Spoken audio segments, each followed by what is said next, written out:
Welcome back to my channel. Outed, a prologue. Saturday, 1 hour after the apocalypse. Mitch Lassiter. No. I hugged my arm to my chest. Broken? God, I hope not. Midnight at the overlook at Dead Man's Butte was dark, and I was alone except for a slim crescent moon to the west and the million stars above. The butte was only a shadow straight ahead. The cold and wet seeped through the thin fabric of my briefs from the metal bench I sat on. Underneath the briefs, the cup itched and jabbed into the skin around my groin. The karate pants, who knew what had happened to them? My left cheek oozed from the cut the ring had left. My left eye was almost swollen shut.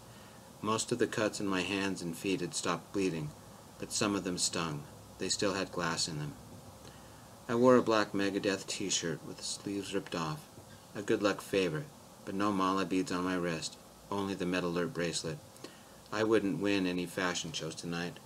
I had no wallet either, no phone, some gas, no shoes, no pants, and I was freezing.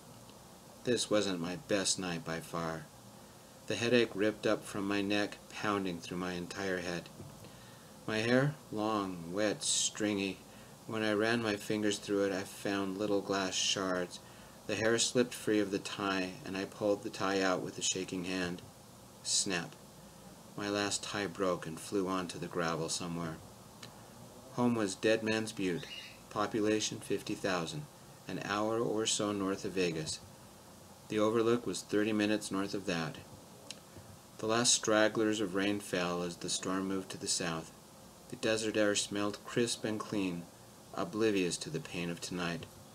I was a closet gay, but not any longer. Jared had been there for the disaster, and knew the truth. The screaming music of Suicide's Queens assaulted the air from the tinny speakers of my ugly truck. It was the only music I had left, and the only music that mirrored the chaos and fear inside me. My hands wouldn't stop shaking. I had not been careful today, and now my blood sugar was too high. I had dangerously spiked earlier, but with no insulin to bring my glucose under control, it would just keep going up until sometime in the next few days I'd fall into a coma. God, how could tonight go so wrong? I couldn't think. Frustrated, I grabbed the glucose meter. Turn on, damn you, turn on. Why won't the bloody thing turn on? I rocked it back and forth. It wouldn't turn on. 15 damn times I checked it, and it wouldn't work. How long could I survive without it, without the insulin? I threw the broken thing as hard as I could, hearing it thunk on the gravel somewhere. I leaned forward, holding my head, and slipped off the bench, landing on the wet, muddy ground. No, I sobbed. I somehow have to gain control. Lancet. What happened to the lancet? No lancet. No prick. No blood. It didn't matter. No journal to track my results.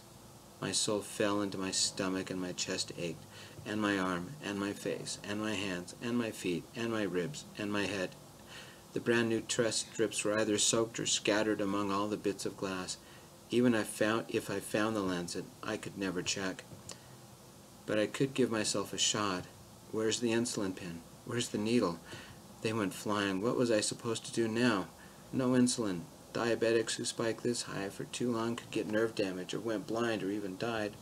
I should have spat the cake out. Now I would spike higher than I had ever had with no way to tell how bad it had gotten. I already felt tired and I couldn't think. My neck muscles tightened. The headache that I thought was huge before became a throbbing nightmare. Stress, panic, the migraine again. Spiking, no meter, no insulin. My eyes teared and there was nothing I could do. Without a phone, I had no one to turn to. Jared could help, but Jared knew the truth. The blood from my cheek oozed down my chin and onto the vest with the 100 pins and patches, right onto the patch for 13 hells. That CD was gone too. I held up the last pawn to the dragon chess set, the only one that survived. Hand-carved, painted white, it was a little sleeping dragon with a tiny sapphire eye just peeking out. Pawns can be anything they want. Another lie. Pawns never survived. I threw it on the ground and watched it bounce into the shadows, the little eye falling out. A single pawn is useless, just like me.